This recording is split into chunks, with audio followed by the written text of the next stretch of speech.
Que la miséricorde, la grâce et la paix vous soient multipliées par notre Dieu et notre Seigneur Jésus-Christ. Que la miséricorde, la grâce et la paix vous soient multipliées par notre Dieu et notre Seigneur Jésus-Christ. Nous sommes dans une période où un mot revient constamment dans nos oreilles et que nous lisons constamment, qui est le mot changement. Le premier changement dont nous sommes aujourd'hui les témoins, c'est le changement d'heure. Et forcément, cela a un impact, notamment de par le fait que nous avons dormi 1 heure de moins qu'à l'accoutumée, d'une part, et que d'autre part, cela explique en partie que les rangs soient clairsemés et que chaque année, il y a une perturbation, le temps que nous nous mettions, si j'ose dire, la tête à l'endroit. Il y a aussi un changement de saison, puisque nous sommes passés de l'hiver au printemps, et que souvent ce changement de saison, même si nous n'en sommes pas conscients, affecte notre comportement et même parfois notre santé. Il y a aussi un changement en ce sens que nous arrivons à la fin du premier trimestre de l'année civile et que souvent c'est un bilan d'étape où on se demande quelles sont les perspectives, parce que souvent la manière dont nous commençons l'année donne le ton à la manière dont nous allons la poursuivre et le cas échéant la terminer. On parle de changement constant et on le voit notamment avec les crises qui se succèdent sous nos yeux. La crise sanitaire, d'une part, et d'autre part, la crise ukrainienne. Beaucoup nous disent que nous rentrons dans une nouvelle ère et qu'il y a un changement d'époque. Mais quels que soient les changements auxquels nous sommes les témoins, ce sont des changements, j'ai envie de dire, cycliques, habituels, informatifs. Le chrétien, de par son identité, sait très bien qu'il est en transit sur la terre. Il sait qu'il fait une escale et que sa destination finale, c'est le royaume des cieux. Par conséquent, le chrétien n'est pas dans un cycle, mais le chrétien est dans une perspective. Et dans cette perspective, le chrétien n'a pas besoin d'une information pour le changer. Le chrétien a besoin, plus que d'un changement, d'une transformation, d'une refondation, d'une régénération. Le chrétien a besoin d'être différent. Parce que l'objectif du chrétien n'est pas l'objectif de l'homme naturel, qui est un objectif à court terme. Le chrétien a un objectif éternel. Le chrétien a un objectif céleste. Le chrétien a un objectif infini. Le chrétien ne vise pas, comme peut-être c'est le cas des candidats actuels à l'élection présidentielle, une population. Il vise à appartenir à un peuple choisi, un peuple acquis. Le chrétien, comme nous venons de le chanter par le biais de notre sœur, nous a pour but de plaire à son Dieu. Il n'est pas là pour plaire à un homme, il n'est pas là pour plaire à une femme, il n'est pas là pour plaire à une congrégation, mais il est là pour plaire à son Dieu et à son Seigneur. C'est notre objectif. Et ce n'est pas un objectif uniquement pour ce matin. C'est notre objectif éternel, infini et déterminé. Et c'est ce que nous allons voir à la lecture du verset du jour que nous avons lu tout à l'heure par le biais de notre sœur, tiré de l'Épître aux Colossiens, chapitre 1er, verset 10. Lecture pour laquelle, pardonnez-moi, je vous demanderai s'il vous plaît de bien vouloir vous mettre debout pour le respect de la parole de Dieu.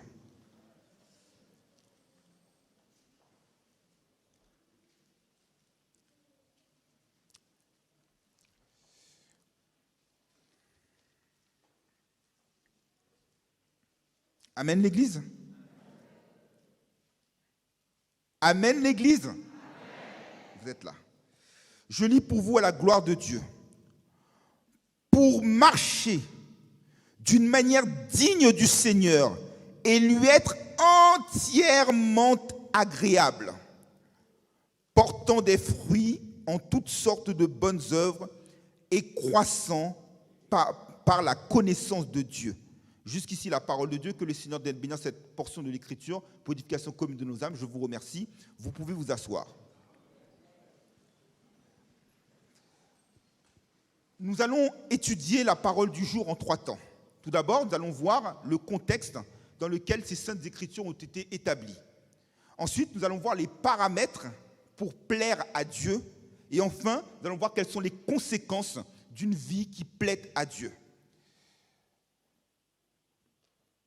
Dans les relations amoureuses, on dit souvent « loin des yeux, loin du cœur ». Mais lorsque l'amour existe vraiment, on a beau ne pas voir celui ou celle que l'on aime de nos yeux, mais notre amour pour lui est ardent. Tel est le cas de l'apôtre Paul vis-à-vis des chrétiens de l'église de Colosse. L'apôtre Paul n'a jamais rencontré les chrétiens de l'église de Colosse. Et pourtant, il a entendu parler d'eux et il ne cesse de faire mention d'eux dans ses prières. Et il a pour eux un amour qui est fort. L'apôtre Paul s'est adressé aux chrétiens de l'église de Colosse d'une manière tout à fait spéciale et déterminée. Et je vous dirais que l'épître aux Colossiens est un épître qui est miroir à celui des Éphésiens. Et que tout dans la communion, dans la relation que nous avons avec Dieu, pour lui plaire, est une question de connexion, est une question de communion, est une question de positionnement. On ne peut pas être entièrement agréable à Dieu lorsque l'on est mal positionné. Et l'épître aux Éphésiens nous dit à 36 reprises en Christ. Autrement dit, pour prétendre appartenir à la famille de Dieu, il faut être en Christ. De la même manière que nos téléphones portables permettent de nous géolocaliser, Dieu a besoin, pour que nous puissions lui plaire, de nous géolocaliser spirituellement et de savoir si nous pouvons, comme l'apôtre Paul, être trouvés en Christ. Mais je vous parlais d'effet miroir, parce que l'épître aux Éphésiens nous parle d'être en Christ, alors que l'épître aux Colossiens, à l'instar de l'épître aux Galates, à l'instar de l'épître aux Romains, nous parle de Christ en nous.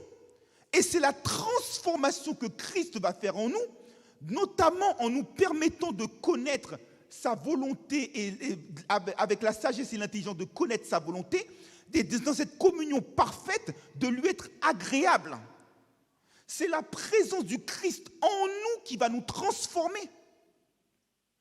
Et la manifestation éloquente de la présence du Christ en nous, c'est que lorsque Christ est en nous, comme le disait l'apôtre Paul en Galates 2, verset 20, ce n'est plus nous qui vivons, mais c'est Christ qui vit en nous. Donc la transformation est faite et nous permet d'être agréable à ses yeux.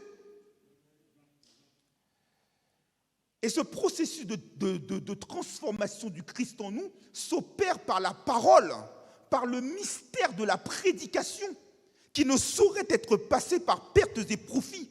Parce que comment les hommes pourraient-ils être convertis s'ils n'entendent pas la bonne nouvelle? Et comme le disait le prophète Ésaïe, que reprend l'apôtre Paul en Romains 10, « Bénis soient les pieds de celui qui porte la bonne nouvelle ». Et la bonne nouvelle a été annoncée alors que Paul prêchait à Éphèse, et il prêchait à les Juifs et les Grecs, et un homme qui a d'ailleurs été lu par notre sœur tout à l'heure, du nom d'Épaphras, a été touché. Épaphras, notre bon compagnon de service. Épaphras a été fructueux.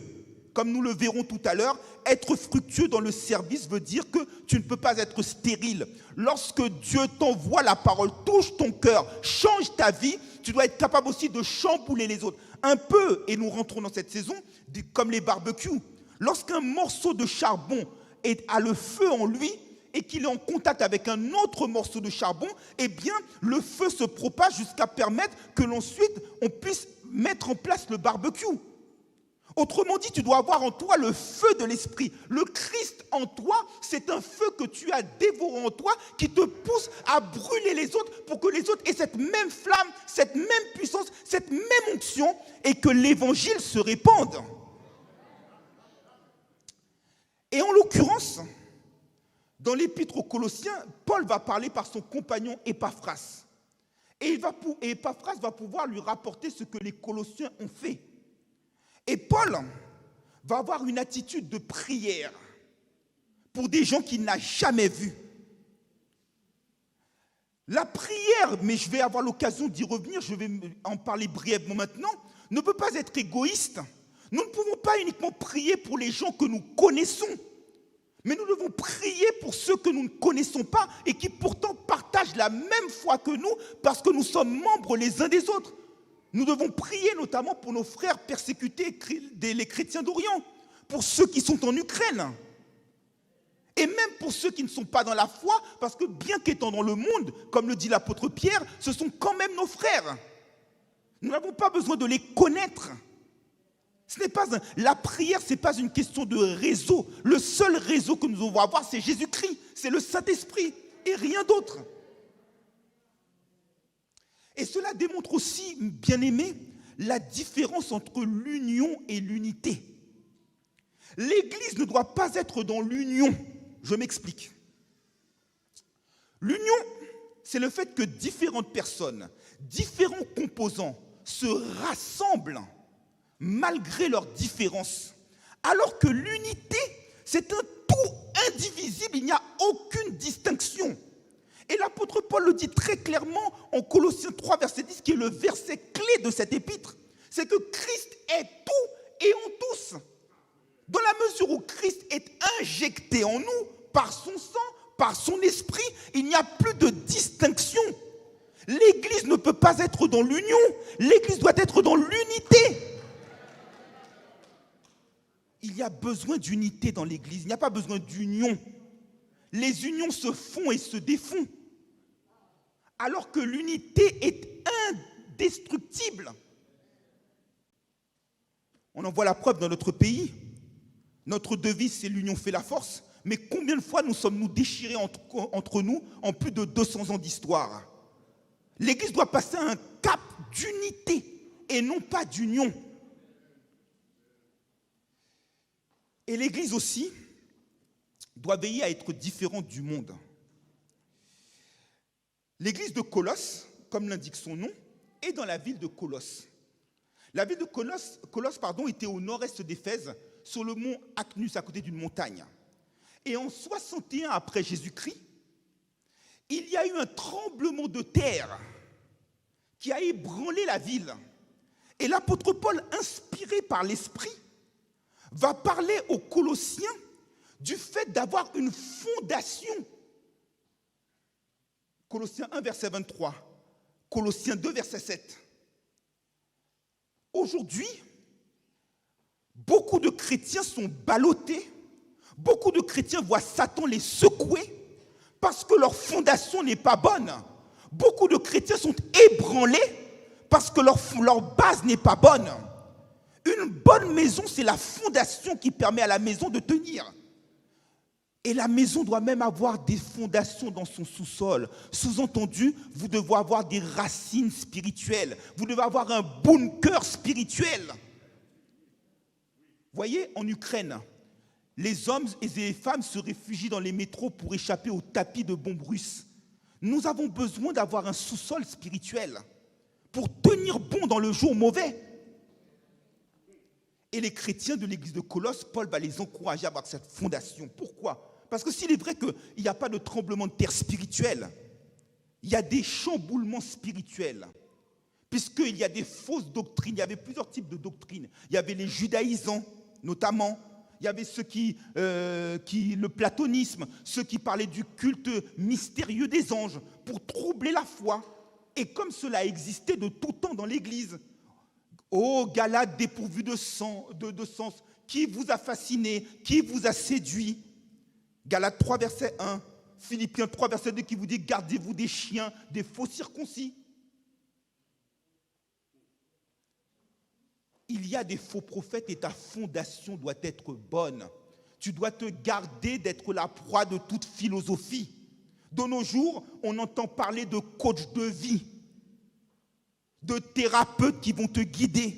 Ton coach doit être le Saint-Esprit, ton thérapeute doit être Jésus.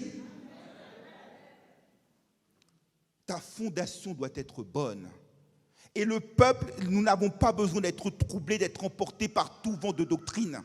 Tu tiens bon dans le jour mauvais, malgré les tempêtes, parce que ta foi est bâtie sur le roc.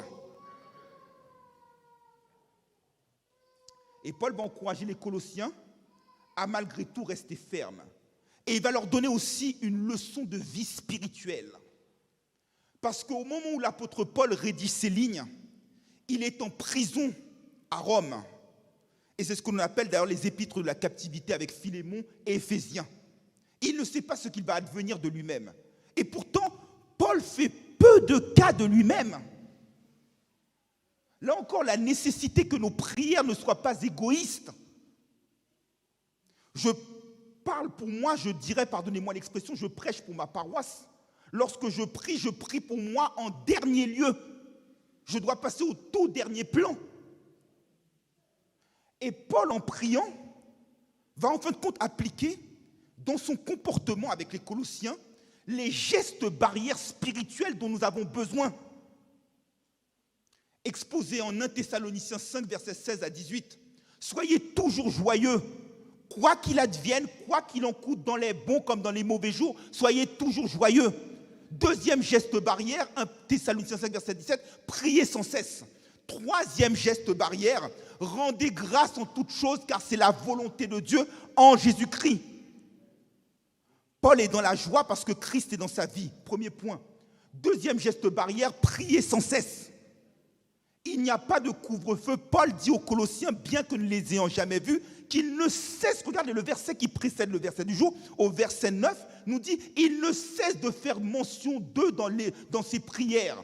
Exactement comme ce qu'il fait également pour les Éphésiens, en Éphésiens 1, verset 17 à 19, mais également ce qu'il a fait pour les Philippiens, en Philippiens 1, verset 9 à 11, où il explique qu'il prie pour qu'ils aient le discernement pour les choses les meilleures, de telle sorte qu'ils soient purs et irréprochables pour le jour de Christ.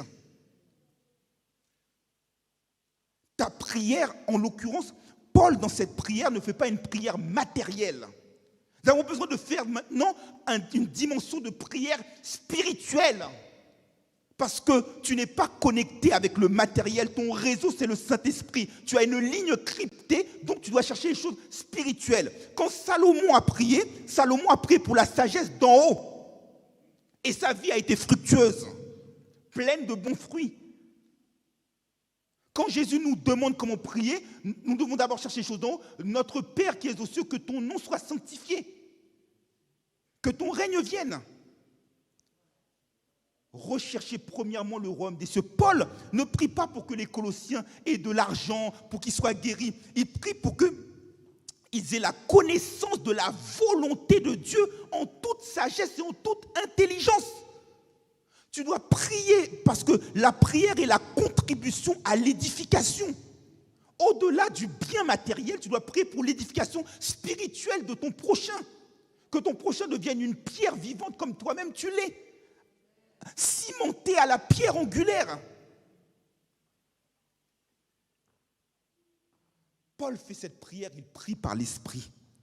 Mais Paul aussi fait action de grâce dans l'épître aux Colossiens. Lorsqu'on faisait des jauges, au tout début de la Covid-19, on prenait la température des personnes pour savoir si elles avaient la fièvre pour qu'elles puissent rentrer dans les lieux recevant du public. Si maintenant, tu veux prendre la température spirituelle d'un homme ou d'une femme qui prétend être homme ou femme de Dieu, regarde dans ses prières comment il rend action de grâce. Un chrétien ne peut pas être un schtroumpf grognon qui est tout le temps en train de râler, qui est tout le temps en train de se plaindre, qui est tout le temps dans l'hystérie. Dans le psaume 34, verset 1er, David nous dit « Je bénirai l'Éternel en tout temps, sa louange sera toujours dans ma bouche. » Tu dois être dans la reconnaissance. Et regardez ce que fait l'apôtre Paul tout au long de l'épître aux Colossiens. Là, Paul dit aux Colossiens, et notre sœur l'a lu, en Colossiens 1, verset 13, « Rendez grâce à Dieu du fait qu'il vous ait permis d'avoir part à l'héritage avec les saints dans la lumière, qui vous a arraché de la puissance des ténèbres pour vous transporter dans le royaume du Fils de son amour. » En Colossiens chapitre 2, souvent c'est ce qu'on fait ici. Lorsque les personnes se présentent comme visiteurs, oui, j'ai reçu le Seigneur comme Seigneur et Sauveur personnel. C'est des phrases bateaux. Parce que c'est une phrase bateau, mais dont on sous-estime la dimension pratique. La dimension pratique est exposée en Colossiens 2, versets 6 et 7. C'est que tu dois abonder en action de grâce. Quand tu as reçu le Seigneur, dans la mesure où il t'a délivré, tu dois chanter ton chant de victoire, être en action de grâce constante.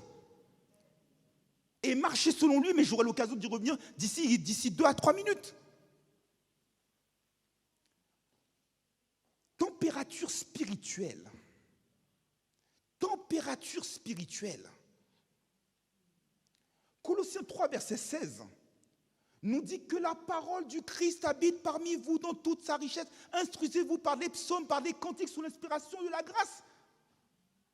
Quelqu'un qui a la parole qui habite richement en lui, mais rend continuellement action de grâce. Et c'est pour ça que lorsque ici même on ne veut pas prendre de temps pour étudier la parole, pour écouter les prédications, nous avons des chrétiens qui sont moroses, des chrétiens qui sont tristes. Parce que la parole, c'est la richesse qui est à l'origine de toutes les autres richesses. Lorsque j'ai la parole, lorsque je comprends la panoplie des armes que j'ai en ma disposition, quels que soient les problèmes que j'ai sur le monde visible, dans le monde spirituel, je rends action de grâce parce que j'ai tout qui contribue à mon bonheur. Et enfin, en Colossiens chapitre 4, pour ceux qui me suivent sur ma chaîne YouTube, j'avais fait une prédication il y a de cela un peu plus d'1 an. L'apôtre Paul en Colossiens 4, verset 2 nous dit « Persévérez dans la prière » et il rajoute « Et veillez-y avec des actions de grâce ». Autrement dit, ta prière, pour être efficace, ne peut pas être que simplement une liste de demandes. Elle doit comporter une action de grâce, une reconnaissance pour tout ce que Dieu a fait pour toi. Lorsque Paul prie pour les Colossiens, il dit qu'il rend grâce de ce qu'il a entendu d'eux. C'est la première chose qu'il doit faire. Et je dirais même que c'est un comportement de civisme spirituel. Je m'explique. Quand quelqu'un vous rend un service, la moindre des choses, c'est que vous lui dites merci. Sinon, vous passez pour quelqu'un qui est mal poli. Et même le chrétien qui vit dans la foi ne peut pas se contenter de dire merci. Il doit dire aussi merci d'avance. Ne soyons pas comme parmi les 10 lépreux, un seul qui est retourné. Parce que ceux qui ne rendent pas action de grâce n'ont pas de part dans le royaume. Donc Paul nous montre au travers de son comportement les 3 gestes barrières. La joie, malgré les circonstances, la prière persistante et l'action de grâce résolue. Paul montre les paramètres de la vie chrétienne authentique et c'est ce qui va faire l'objet de la deuxième partie de notre prédication. Pour marcher d'une manière digne du Seigneur et lui être entièrement agréable. Marcher. Le verbe marcher est utilisé à 4 reprises dans l'épître aux Colossiens au même titre que l'action de grâce. Colossiens 1, verset 10 que nous venons de lire. Colossiens 2, versets 6 et 7. Je répète encore une fois, puisque vous avez reçu le Seigneur, marchez selon lui. En Colossiens 3, verset 7, il nous parle du fait que nous ne pouvons plus marcher, nous ne pouvons plus être dans les ténèbres dans lesquelles nous marchions autrefois. Et enfin, en Colossiens 4, verset 6, il nous montre encore la marche à suivre. Mais la marche ne saurait être prise au sens littéral du terme. Elle doit être prise au sens spirituel du terme. La marche, c'est une conduite continue que nous avons. C'est une attitude. La marche, c'est un caractère.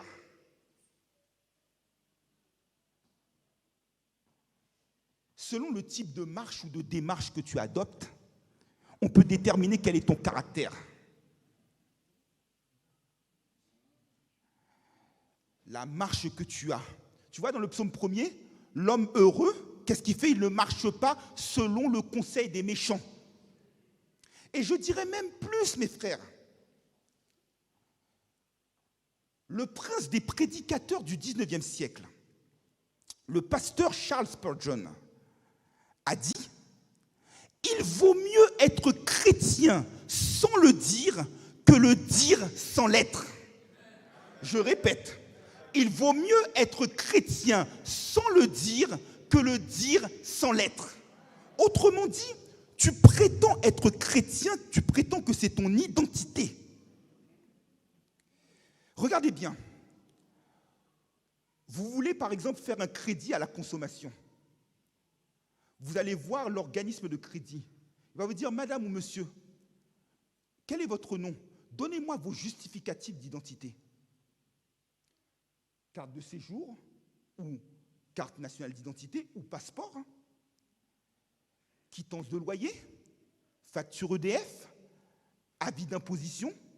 Tous ces éléments de preuve pour démontrer que toi qui te présentes pour demander à contracter un crédit, tu es bien la personne que tu revendiques être. Dans le même ordre d'idée, le chrétien qui prétend être chrétien, comment le justifie-t-il? 1 Jean 2, verset 6 est clair. Si quelqu'un dit qu'il demeure en lui, il doit marcher comme lui-même avait marché. Beaucoup de chrétiens prétendent marcher selon Christ, mais ils cassent la démarche. Ils ne marchent pas selon Christ, mais ils cassent la démarche.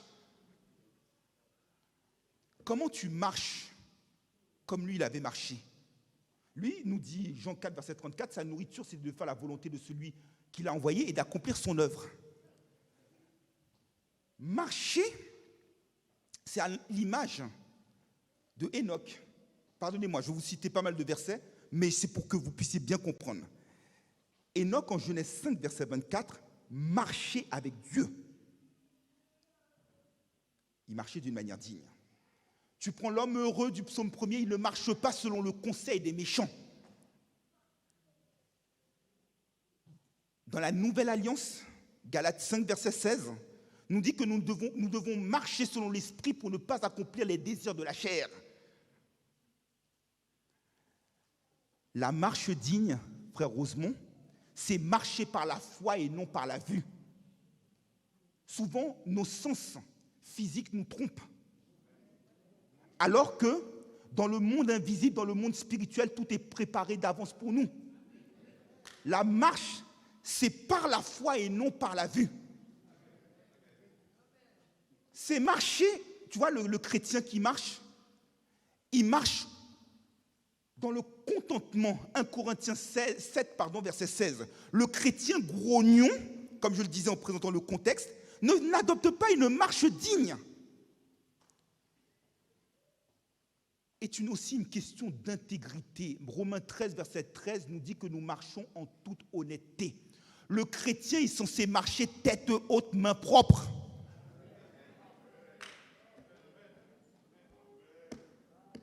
Comment tu marches? Comment tu marches? Quels sont tes amis? Les mauvaises compagnies corrompent les bonnes mœurs. C'est la marche que Dieu veut que tu adoptes. C'est le nouveau pas qu'il veut que tu prennes. C'est le nouvel élan, c'est ça le changement. Comment est-ce que tu marches? Tu ne peux pas marcher à l'image de ceux d'Éphésiens 4, verset 17 qui ont l'intelligence obscurcie. Parce que toi, tu as l'intelligence renouvelée.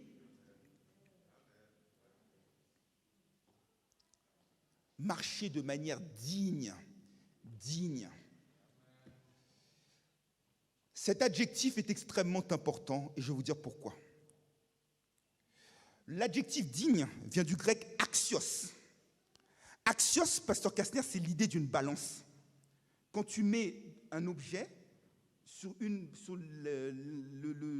la deuxième nacelle de la balance, il faut que le poids que tu mettes de la première nacelle corresponde, pasteur Jean-Étienne. Tu vois, une correspondance entre les deux lorsqu'on te parle de dignité. Encore une fois, vaut mieux être chrétien sans le dire que le dire sans l'être. Digne, il y a une correspondance.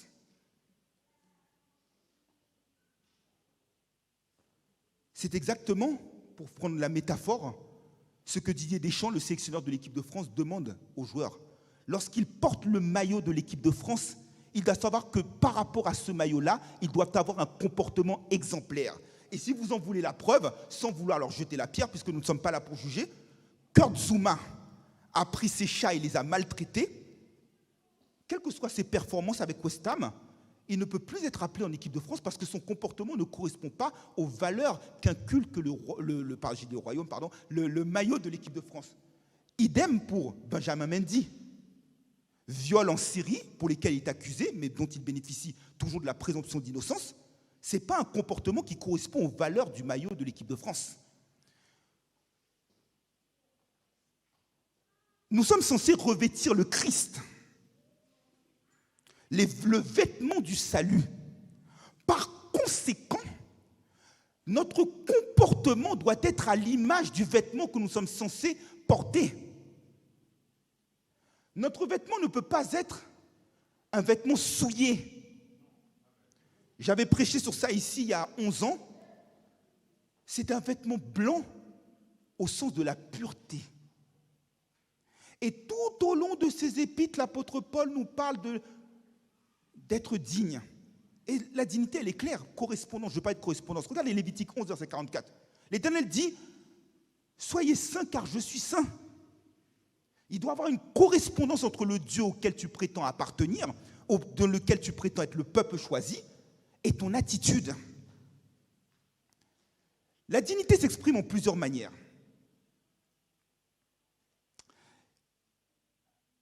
Il y a des chrétiens qui parfois se comportent en comédiens d'opérette. Regardez, l'apôtre Paul nous dit en Philippiens 1, verset 27, que vous ayez un comportement qui est digne de l'évangile, soit que je sois présent, soit que je sois absent. Il y a des chrétiens qui, effectivement, quand le chat n'est pas là, les souris dansent, qui prétendent être dignes devant le public pour avoir la reconnaissance des hommes, mais qui en réalité, dans leur comportement intime, sont aux antipodes de la parole de Dieu. Soit que je sois présent, soit que je sois absent, soyez dignes. Pourquoi tu dois être digne? Parce que ton appel, ce n'est pas un appel classique. Tu es appelé, nous dit 1 Thessaloniciens 2, verset 12, à son royaume et à sa gloire. Tu es fatigué, ma sœur. Mais tu dois avoir de la force. Parce qu'il t'appelle à son royaume et à sa gloire.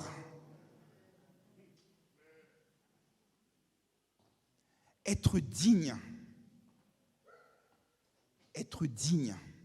Et je vais vous donner les 4 traits de caractéristiques de la vie digne. La correspondance entre l'identité que je revendique et mon comportement. Premier trait de caractère, l'humilité. Pardonnez-moi, je vous cite le verset avant de donner le trait de caractère. Notez, si vous pouvez, Éphésiens 4, versets 1 et 2, qui donnent les traits de caractère de la vie digne de l'Évangile, de la vocation. Tout d'abord, l'humilité. Beaucoup dans le corps de Christ, et moi je n'ai pas peur de le dire ici, vous savez que je n'ai pas ma langue dans ma poche, qui parfois aiment se donner beaucoup trop d'importance dans le travail de Dieu. Qui aiment, comme disait notre Seigneur Jésus en Matthieu 23, les titres, qui aiment à s'asseoir sur la chair de Moïse, qui aiment à ce qu'on les appelle rabbis, qui aiment à ce qu'on les appelle maîtres. Et pourtant, nous devons en réalité nous appeler entre nous frères. Parce qu'il n'y a qu'un seul maître, c'est le Christ Jésus. L'humilité vient étymologiquement du latin humus, qui veut dire près de la terre. Ça veut dire que tu te considères comme étant bas et tu regardes les autres comme étant au-dessus de toi-même. C'est ce qu'a fait notre Seigneur Jésus-Christ lorsqu'il a décidé de laver les pieds des disciples. Et vous remarquerez que Jésus, Philippiens 2, versets 5 à 11, est le texte clé de l'humilité. Bien qu'étant, sœur Sorel, à égalité avec Dieu, il a pris la forme d'un serviteur. Il s'est humilié, obéissant jusqu'à la mort de la croix. Et ensuite, Dieu l'a souverainement élevé afin qu'au nom de Jésus, tout genou dans les cieux, sur la terre et sous la terre fléchisse devant lui. Tu ne peux pas prétendre être plus grand que le maître. Ici, moi, je n'ai pas de tabou, je ne suis pas dans la démagogie. Il y en a qui aiment se donner trop d'importance dans le travail de Dieu, qui se prennent pour le moi-je. Mais t'es qui? T'es qu'une vapeur qui apparaît pour un peu de temps. Et l'instant d'après, tu n'es plus. Les égos n'ont pas de place dans le travail de Dieu. Il faut que nous apprenions à disparaître. Trop souvent, on a des hommes qui, à l'image de l'église de Colosse, tiennent, ce n'est pas le cas ici, mais qui tiennent des âmes captives, où on a des fidèles qui sont fanatiques. Moi, je dis, ceux qui me voient prêcher sur les réseaux sociaux, ne soyez pas fans de moi. Moi, je préfère que, qu'en tant que chrétien, vous soyez comme ceux de Béret. Quand vous entendez un enseignement, allez vérifier pour voir si tout ce qui était écrit était exact. Mais ne soyez pas gaga devant des hommes parce que, oui, le bishop, stop. Quand tu vas comparer devant le tribunal de Christ, le titre, c'est pas ça qu'il va. Il va m'appeler, il va me dire Jean-Richard. Il va pas me dire maître. Non, Jean-Richard, tout simplement. Humilions-nous. C'est lorsque tu t'humilies que tu es efficace dans le service de Dieu et que tu es digne. Deuxième trait de caractère de la vie digne, la douceur. Il y a des chrétiens, pardonnez-moi cette métaphore, elle va peut-être vous choquer, mais sont comme des mines antipersonnelles. C'est-à-dire que pour rien, ils peuvent exploser. À n'importe quel moment, ils peuvent exploser. Il y a des chrétiens, c'est à l'état de bêtes qu'ils sont. Tu ne peux pas leur parler, tu es obligé de faire attention à tout ce que tu leur dis, parce que pour rien, ils peuvent exploser. Tu dois faire preuve de douceur. De douceur. Philippiens 4, verset 5. Que votre douceur soit connue de tous les hommes, le Seigneur est proche. Voyez ce qui se passe dans le monde, le Seigneur est proche. Soyez plein de douceur. Tu reçois la parole, l'apôtre Jacques nous dit, même si elle ne te fait pas plaisir, Jacques 1, verset 21, reçois avec douceur la parole qui est plantée dans ton cœur et qui peut te sauver. Tu es là, tu es dans un bon état spirituel, tu es en bonne santé spirituelle. Tu vois ton frère qui est dans le péché. Galates 6, verset 2 nous dit, redresse-toi avec un esprit de douceur. Moi j'ai connu, Dieu merci, ce n'est pas le cas ici, des églises où lorsque des pasteurs trouvaient des fidèles en état de faute, qu'ils les bastonnaient. T'es où? C'est l'esprit de Christ, c'est la loi du Christ. La douceur. Tes paroles doivent être assaisonnées de sel. Il y a des chrétiens, mais lorsqu'ils te parlent, mais c'est pire qu'un venin, c'est pire que des flèches qui t'assaillent, c'est pire que des bombes. Je suis désolé, pardonnez-moi, mais tu as des chrétiens, c'est à l'état de bêtes qu'ils sont. Tu ne peux pas leur parler. Ils prennent tout de travers. La dignité, c'est la douceur. Je vais faire quelque chose qui ne te fait pas plaisir. Viens me voir, dis, écoute, c'est quoi, frère? Ce que tu as dit là, ça ne me plaît pas. Eh bien, ok, pas de problème. En douceur, on se parle, on n'est pas des animaux. La violence n'est pas notre langage. Le quatrième point de la vie digne, c'est la patience, pasteur. Il y a des chrétiens qui parfois, parce qu'ils sont arrivés dans un stade élevé avec Dieu, se croient tellement supérieurs qu'ils ne peuvent pas supporter l'autre qui est plus faible dans la foi. Mais tu as oublié d'où tu venais? Tu as oublié qui tu étais?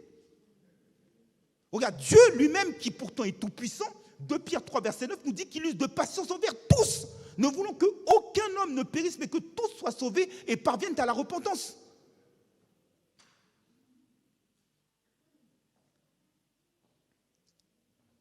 Sois fait preuve de patience. Là encore, le texte de référence qui vient à mon cœur, c'est Jacques 5, versets 7 à 12. Tu vois, le jardinier, il laboure la terre pour ceux qui ont des jardins chez eux. Ils prennent leur temps, ils attendent que la pluie arrive. Job a souffert comme aucun autre à part Jésus-Christ. Ben, il a fait preuve de patience. Soyez patient, pasteur Jean-Étienne, dans l'affliction, persévérant dans la prière. Parfois, quand tu sais, Dieu a son timing, son agenda. Parfois, tu es tellement pressé que tu veux tout mettre par terre.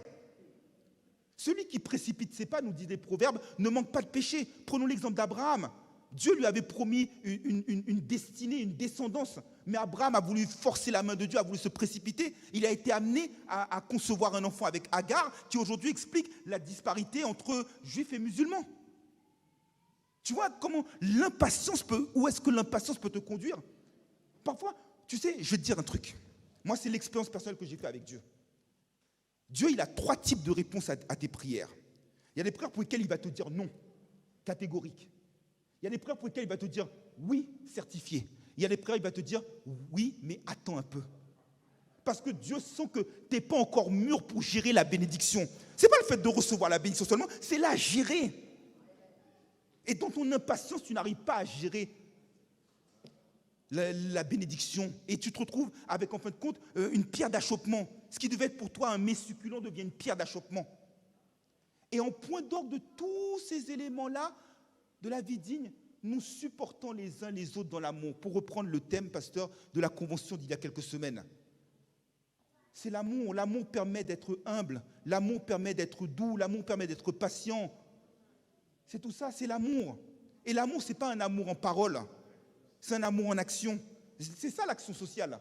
Mon frère est dans le besoin, il a froid. Ben, je peux lui donner une couverture. Je ne vais pas me contenter de le dire, parce que souvent on dit oui, je vais prier pour toi. Mais on ne le fait pas d'une part, et d'autre part, on dit oui, sois béni. Ben oui, d'accord, mais il y a des besoins qui sont des besoins matériels. L'amour se matérialise en action. Une vie digne. Une vie digne. Une vie digne pour lui être entièrement agréable. Tu ne peux pas être en partie agréable à Dieu. Ce n'est pas le jeu des fleurs qu'on faisait quand on était petit, je t'aime un peu, beaucoup, passionnément, à la folie. Dieu, c'est tout. Tu n'auras pas d'autre Dieu devant ma face, c'est un Dieu jaloux. Tu dois lui être entièrement agréable. Et c'est vrai qu'on passe nos vies à plaire. L'enfant cherche à plaire à ses parents, les parents cherchent à faire plaisir à leurs enfants, le mari cherche à plaire à sa femme, la femme cherche à plaire à son mari, le salarié cherche à plaire à son patron, le patron cherche à plaire à la clientèle, l'homme politique cherche à plaire à l'électorat. On passe nos vies à plaire, à chercher à plaire. Il y en a même qui font continuellement des cures de jouvence pour rester jeune, pour continuer à plaire. Mais c'est ton âme qui a besoin d'une cure de jouvence. La question que tu dois te poser, c'est à qui tu veux plaire. Et selon le destinataire, la cible que tu veux plaire, à laquelle tu veux plaire, eh bien cela permet de déterminer ta spiritualité. Galates 1, verset 10. Paul nous dit que s'il voulait plaire aux hommes, il ne serait pas un serviteur de Christ. Comment tu vas plaire à Dieu? Tu vas plaire à Dieu, frère Ogamil, en lui donnant un culte agréable avec piété et crainte. Hébreux 12, verset 28. Tu vas plaire à Dieu en respectant ses préceptes et le fait qu'il veuille la sanctification. 1 Thessaloniciens 4, verset 1 à 3. Tu vas plaire à Dieu de par le fait que ton témoignage est agréable. Tu vois, un recruteur, il demande ton CV. Mais de nos jours, on a besoin de CV spirituel dans l'Église. On a besoin de savoir à qui on a affaire. Est-ce qu'on a affaire à des vrais ou à des faux témoins? Ton témoignage doit être agréable à Dieu. Tu dois lui être agréable par la foi. Et je vais même te dire quelque chose. La réalité, c'est que selon le type de personne auquel tu veux plaire, ça détermine ta spiritualité. Eh bien, Romains 8, verset 8 est clair. Ceux qui veulent vivre selon la chair ne sauraient plaire à Dieu. À qui veux-tu plaire? À qui veux-tu plaire et comment veux-tu lui plaire?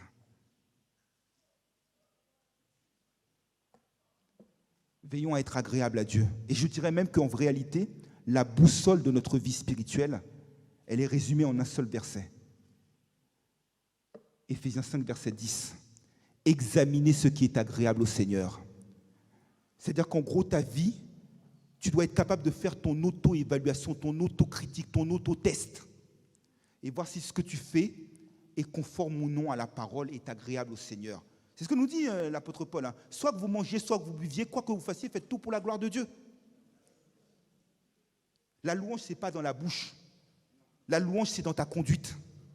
Ta conduite résonne plus fort que la tonalité de ta voix, alto, soprano, basse, ce que tu veux. C'est ça que Dieu te demande. Et lorsque ta vie plaît à Dieu, elle produit des fruits et des résultats tangibles. Et c'est ce qui va faire l'objet de la troisième et dernière partie de notre prédication. L'apôtre Paul nous dit qu'elle produit des fruits de toutes sortes de bonnes œuvres. Le chrétien est appelé à être un arbre planté près d'un courant d'eau. Il est appelé à être une plantation de l'Éternel. Quand Jésus habite dans ta vie, tu portes beaucoup de fruits et ce fruit demeure.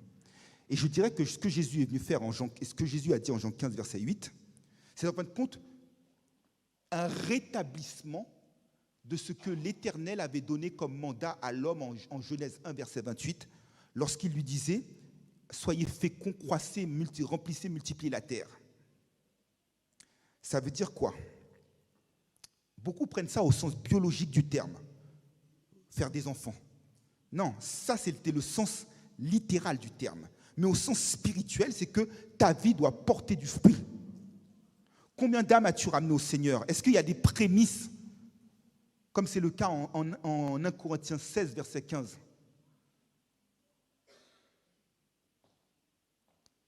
Est-ce que tu es fructueux dans ta vie? Est-ce que tu portes du fruit? Le chrétien ne peut pas... Quand tu vois, parce que ce qui se passe à l'extérieur de ta vie est le reflet de ce qui se passe dans ta vie intérieure. Lorsque tu es une plantation de l'Éternel, lorsque tu es un arbre planté près d'un courant d'eau, ton feuillage ne se flétrit point, tu portes du fruit, tu portes du fruit. Et comment tu portes du fruit? Je vais vous donner un exemple qui va être éloquent à vos yeux. Regardez bien. Vous prenez la parabole du semeur, en Marc 4, versets 1 à 20. Marc cite 4 types de terre. Il y a le sol pierreux, il y a le sol rocailleux, il y a le sol où il reçoit la parole avec joie, mais qui ensuite, après, dès qu'il y a une tentation, hop, il n'y a plus rien. Et tu as un seul sol qui porte du fruit par 10, par 50, par 100. Ça veut dire quoi? Je vais prendre l'exemple. Ici, concret. Souvent, nous entendons une prédication qui nous a chamboulé, qui a touché nos cœurs. Et puis nous arrivons à dire « Oh, j'ai été touché par le message ». Et puis dès que la prédication est terminée, la première chose que tu trouves à faire, c'est des commérages. Tu vas aller voir le frère à côté parce que tu veux te renseigner sur tel ragot que tu avais entendu dans la semaine. C'est quoi, le message ne t'a pas touché? Non. Regardez bien. Je reprends ce que disait le pasteur Marc Pierre lors de la convention il y a 2 semaines. Il a dit que si vous nous revendiquons l'identité de Pentecôte, soyons comme l'église primitive de Pentecôte. Ça veut dire quoi? Ça veut dire que, en gros, lorsque les chrétiens de l'église primitive, frère Moreau, ont reçu la parole, Acte 2, verset 38 nous disent qu'ils eurent le cœur vivement touché. Et c'est pas qu'on dit « Oh, j'ai eu le cœur, j'ai été touché par le message ». Tout de suite, ils ont demandé à Pierre et à Jean, que devons-nous faire? Repentez-vous et soyez baptisés au nom du Seigneur Jésus. C'est-à-dire que tu es touché, tu dois avoir une action concrète. Et c'est pour ça, c'est une proposition que je formule en passant, ça serait bien que lorsque nos cultes se terminent, après les prédications, qu'on fasse juste une bénédiction et qu'on termine le culte pour que tu ressortes avec le dernier goût du message.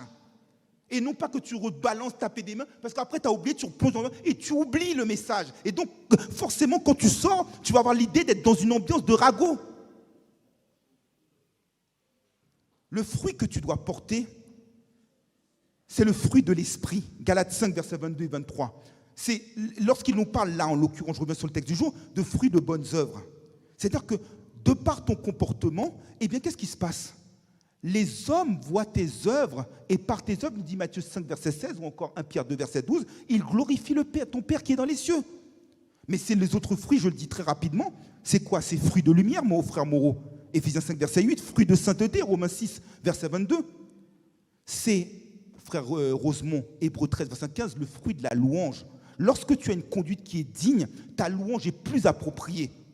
Parce que lorsque parfois tu tapes des mains, tu te mets à danser dans tous les sens, c'est pas, parfois si tu danses même, c'est même pas l'esprit de Dieu qui t'anime, c'est un autre esprit. Et ce n'est pas un fruit de louange. Pour reprendre pasteur Jean-Étienne, tu avais dit ça en 2009, c'est une vigne amère que tu es en train de produire. Ézéchiel 5. Quel type de fruit produis-tu? Fruit de sainteté, fruit de louange, fruit de bonnes œuvres. C'est ça que Dieu il attend de toi. Et si tu ne produis pas un fruit qui est digne de la repentance, tu seras coupé et jeté au feu. Et lorsque tu as une vie qui est digne et qui plaît à Dieu, tu as un carburant parce que tu es fortifié, nous dit la suite du verset. Et aussi, regarde bien, regarde ta récompense quand tu es agréable. 1 Jean 3, verset 22 nous dit qu'il répond à nos prières parce que nous faisons ce qui est agréable à ses yeux. Lorsque tu es entièrement agréable, tu n'as pas à te faire de soucis pour tes prières. Tu t'occupes des affaires de Dieu. Dieu s'occupe de toi. Dieu prend en charge tes problèmes. Dieu sait mieux que la sécurité sociale. Dieu sait mieux que la mutuelle. Quand il te prend en charge éternellement. À condition que tu sois agréable à ses yeux. La parole est claire. Elle nous dit que lorsque les voies d'un homme plaisent à Dieu, même ses ennemis, il dispose en sa faveur. Tu veux que les portes s'ouvrent? Il n'y a qu'une clé, il n'y a qu'un secret, c'est lui être agréable. Et quel patron? Hébreux 11, verset 6. Sans la foi, il est impossible d'être agréable à Dieu. Il faut que celui qui s'approche de Dieu croit que Dieu existe et qu'il est le rémunérateur de ceux qui le payent. Tu n'as pas à t'inquiéter pour la fin de ton mois. Tu es agréable à Dieu, ton chèque est déjà là, ton virement est déjà là, ton virement de bénédiction est déjà là. Parce que de riche qu'il était, il s'est fait pauvre, que tu sois enrichi par sa pauvreté. Tu ne manqueras de rien, tu dois lui être agréable. Et être agréable encore, c'est que tu échappes à la seconde mort. Regardez, et ce sera ma dernière référence, l'église de Smyrne, en Apocalypse chapitre 2, elle était agréable. Elle a échappé à la seconde mort. Regardez l'église de Philadelphie en Apocalypse chapitre 3. Elle avait peu de puissance, mais elle a gardé la parole. Pour être agréable à Dieu, c'est garder sa parole. Il n'y a pas d'autre secret. Eh bien, elle a la couronne de vie. Et retiens ferme ce que tu as afin que personne ne prenne ta couronne. Donc ce matin, nous devons franchir un nouveau cap, passer à une autre vitesse pour lui plaire et lui être entièrement agréable. Ainsi donc, mes frères et sœurs en Christ, pour terminer. Ce matin, Dieu veut entamer avec nous un nouveau départ, un nouveau cycle, une nouvelle saison. Dieu veut vous amener plus loin, dans une vie de délivrance, dans une vie de victoire, dans son royaume de puissance, dans son royaume de justice, dans son royaume de paix et de joie.